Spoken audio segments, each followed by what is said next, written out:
ایک خاموش سے صحرا کے کنارے واقع چھوٹے سے گاؤں میں ایک لڑکا رہتا تھا، حمزہ۔ حمزہ ذہین تھا، باتوں میں تیز، مگر آداب و اخلاق میں کبھی کمزور پڑ جاتا۔ وہ نماز بھی پڑھتا تھا، روزے بھیر کھاتا تھا، مگر اس کے دل میں نرمی کم ہوتی جا رہی تھی۔ کبھی کسی کا مذاق اڑا دیتا، کبھی غصے میں سخت بات کہہ دیتا اور کبھی غریبوں کو نظر انداز کر دیتا۔ ایک شام بازار سے واپس آتے ہوئے وہ گاؤں کے کونے پر پرانی مسجد کے پاس سے گزرا۔ مسجد کے دروازے کے پاس ایک بوڑھا بزرگ بیٹھا تھا، سفید داڑھی، نرم چہرہ اور پاس میں رکھا ہوا پیتل کا ایک پرانا سا چراغ۔ اسے سب بابا کریم کے نام سے جانتے تھے، حکمت والے، نرم دل اور سب کے محسن۔ جب حمزہ قریب سے گزرا تو بابا کریم نے محبت سے کہا، بیٹا ذرا بیٹھو۔ حمزہ رکا۔ اسے تنبیہات سننا اچھا نہیں لگتا تھا، مگر بزرگ کی آواز میں ایسی نرمی تھی کہ وہ بیٹھ گیا۔ بابا کریم نے پاس رکھے چراغ کی طرف اشارہ کیا۔ اس میں روشنی تو تھی، مگر دھیمی، ماند پڑی ہوئی۔ جانتے ہو یہ چراغ کم کیوں جل رہا ہے؟ بابا کریم نے پوچھا۔ حمزہ نے بے دلی سے کہا، شاید یہ پرانا ہو گیا ہے۔ بابا کریم مسکرائے، نہیں بیٹا، اس لیے کہ اس پر دھول جمی ہوئی ہے۔ اندر کی روشنی روشن ہے، لیکن باہر کی میل نے اسے چھپا دیا ہے۔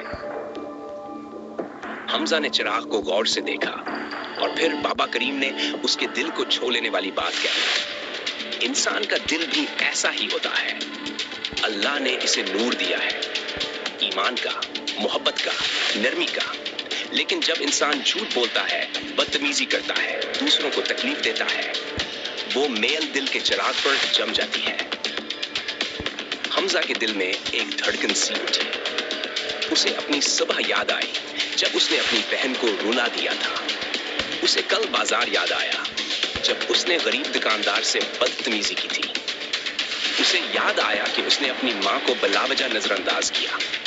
دل واقعی دھندلا لگا۔ بابا کریم نے اس کی آنکھوں میں دیکھا اور کہا، مضبوط مومن وہ نہیں جو کبھی غلطی نہ کرے، بلکہ وہ ہے جو دل کا چراغ ہر روز صاف کرتا رہے۔ پھر بزرگ نے چراغ اٹھایا۔ شعلہ کمزور سا تھر تھرا رہا تھا۔ بیٹا دیکھو، جب ہم اسے صاف کرنا شروع کرتے ہیں تو کیا ہوتا ہے؟ حمزہ نے سر ہلایا۔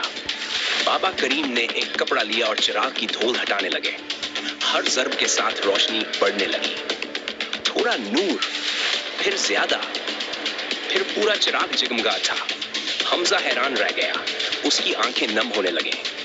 بابا کریم بولے، دیکھا، روشنی کبھی بجھی نہیں تھی، صرف دھول نے اسے چھپا رکھا تھا۔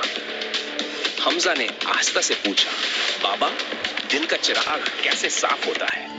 بابا کریم نے مسکرا کر کہا، نرمی سے بات کرو، بول انسان کا تعارف ہے، مومن کی زبان اس کے دل سے زیادہ نرم ہوتی ہے۔ چھپ کر نیکی کرو، کسی کی مدد کرو، چاہے کوئی دیکھے یا نہ دیکھے، ہر نیکی دل کو چمکاتی ہے۔ روزانہ استغفار کرو، ہر استغفر اللہ دل سے ایک تہ میل صاف کر دیتا ہے۔ یہ باتیں حمزہ کے دل میں اترتی چلی گئیں۔ اس رات گھر جا کر اس نے اپنی ماں کو گلے لگا کر معافی مانگی، اپنی بہن کے پاس بیٹھ کر اس کا کام کروایا۔ اگلی صبح اس نے بازار جا کر غریب دکاندار سے ادب سے بات کی۔ دم زرتے گئے، حمزہ بدلنے لگا، اس کی گفتگو نرم ہو گئی، رویہ بدل گیا، دل ہلکا ہونے لگا۔ لوگوں نے دیکھنا شروع کر دیا کہ حمزہ کے چہرے پر ایک نئی روشنی آ گئی ہے۔ ایک دنوں دوبارہ ہم مسجد کے پاس، مگر بابا کریم وہاں نہیں تھے۔ سجادہ پر صرف وہی چراغ رکھا تھا، صاف، روشن، خوبصورت۔ ساتھ ایک پرچی رکھی تھی، یہ چراغ اب تمہارا ہے حمزہ، اسے بھی روشن رکھنا اور اپنے دل کو بھی۔